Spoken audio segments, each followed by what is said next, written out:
Hello everyone. Welcome back to Learn English with Newpod. I am Kevin, and I am so happy you are joining me today. Look outside.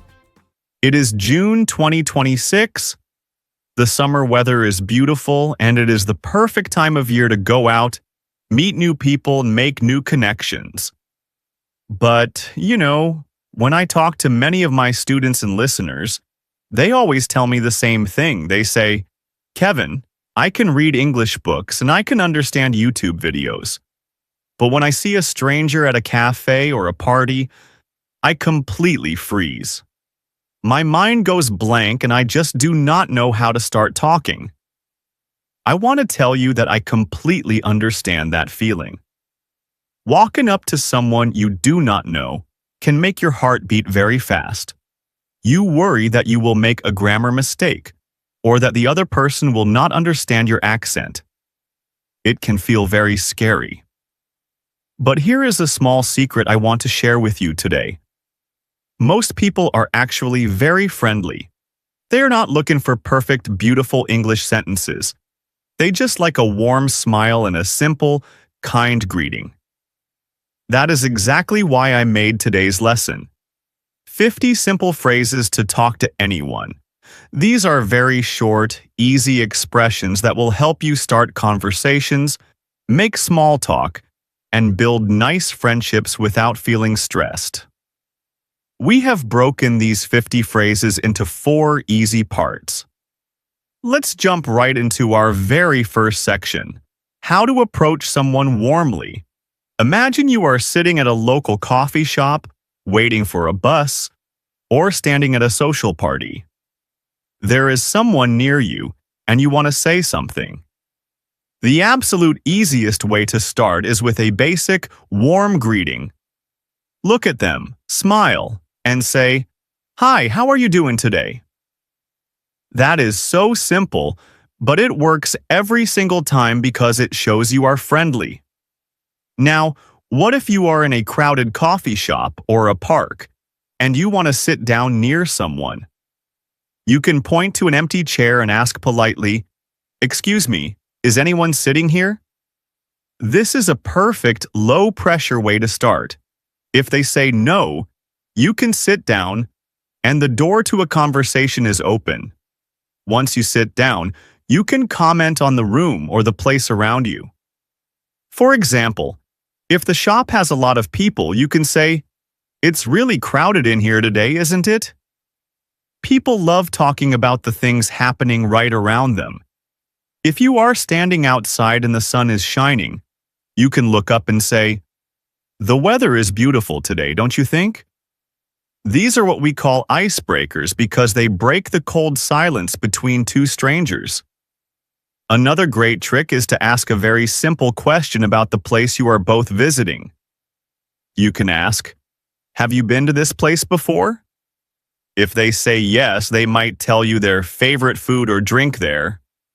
Now, if you want to be extra nice, you can give them a simple compliment. People feel very happy when you notice something nice about them. You can say, "I love your shirt, by the way. Where did you get it?" Just make sure you say it with a genuine smile. Now, let's say the other person smiles back and answers your question. It is time to introduce yourself so they know your name. You can say, "I'm Kevin, by the way. What's your name?" And once they tell you their name, you should always reply with the classic, polite phrase, "Nice to meet you." Now, what if you feel a little bit nervous because you are new to the city or the country? You can just tell them the truth. People love helping travelers or new residents. You can say, "I'm a bit new here, so I'm still figuring things out." When you say that, local people will naturally want to give you tips or welcome you to their town. If you need a quick reason to start talking, you can also ask for simple directions or information. For example, you can ask, "Excuse me, do you know what time this place closes?" Or, if you are looking around a big building and you look a bit lost, you can ask a person near you, "Sorry to bother you, but do you know where the restroom is?" Sorry to bother you is a lovely, polite phrase to use before you ask a stranger for help. And finally, if they answer your question and help you out, you can look at them and say, "Thank you so much, I really appreciate your help." Now that you have successfully said hello and introduced yourself, you are past the hardest part. But this is usually the exact moment where panic sets in because you think, what do we talk about now? Don't worry. The secret to a great conversation is simply finding common ground, things that you both share or like. To do this, you want to ask simple, open questions about why they are there. You can look at them and ask, "What brings you here today?" This is a very classy way to ask why they visited that specific cafe, event, or park. If you want to make it even easier for them to answer, you can give them two choices by asking, "Are you here for work or just relaxing?" Once they answer, a very natural topic to move toward is what they do every day. Instead of asking a blunt question like, "What is your job?" you can ask it much more elegantly by saying, "What do you do for a living?" This opens the door for them to talk about their career or studies.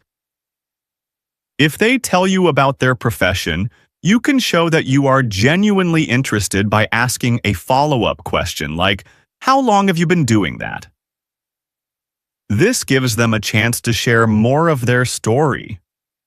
You can also ask about where they live to see if they are a local resident or a traveler just like you. A great phrase for this is, "Do you live around here?" If they are local, they will likely tell you about the neighborhood.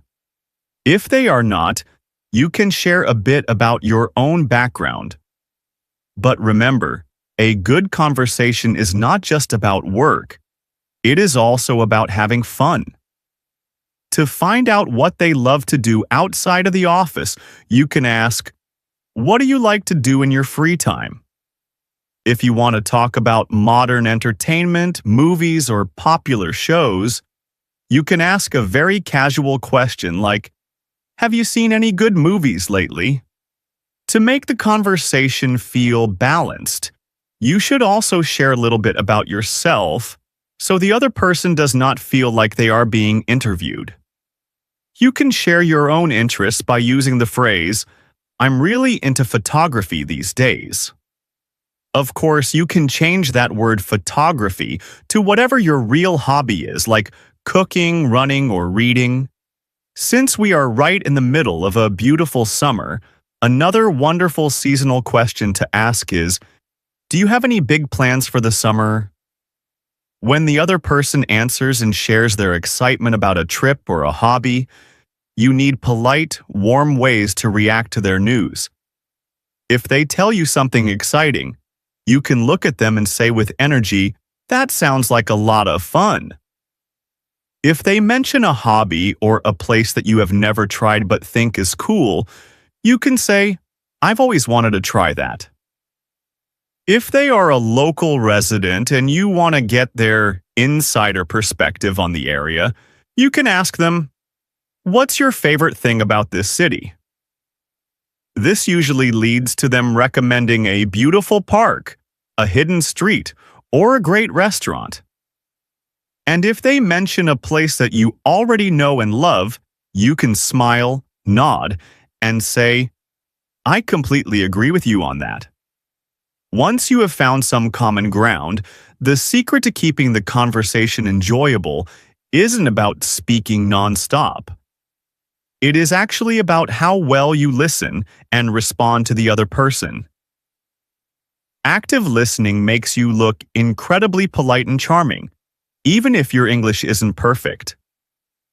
When the other person is explaining something to you, a simple nod and a small phrase can show them you are following along beautifully. For instance, if they explain why they chose their career or why they love a certain neighborhood, you can look at them and say, "That makes a lot of sense." This simple sentence encourages them to keep sharing. Sometimes they will tell you a surprising fact about their life, their job, or the city. When that happens, you can show a little bit of polite interest and surprise by saying, "Really? I had no idea." If they say something that you do not completely understand because they used a fast word or a unique cultural phrase, do not worry or feel embarrassed at all. You can easily ask them to explain a little more by saying, "What do you mean by that?" This shows you genuinely care about the details of what they are telling you. When they share a personal story or a feeling, it is a wonderful opportunity to build real trust. If they tell you about a situation that you have experienced yourself, like being stuck in bad traffic or feeling completely tired on a Monday morning, you can validate their feelings by saying, "I know exactly what you mean." On the other hand, if they share a stressful or sad story, like losing their keys or having a very hard day at the office, you want to show comfort and empathy. You can use the kind phrase, "That must have been difficult." Of course, conversations are also full of happy, wonderful moments. If they share a small victory, like passing a test, getting a promotion, or planning a great weekend trip, you should celebrate with them by saying, "I'm so happy to hear that." As the conversation goes a bit deeper, you might naturally start talking about your own thoughts and viewpoints. If they share an opinion about a movie, a book, or a local restaurant that makes you see things in a new way, you can validate their perspective by saying, "That's a good point." But remember, it is completely fine if you do not know everything about a topic.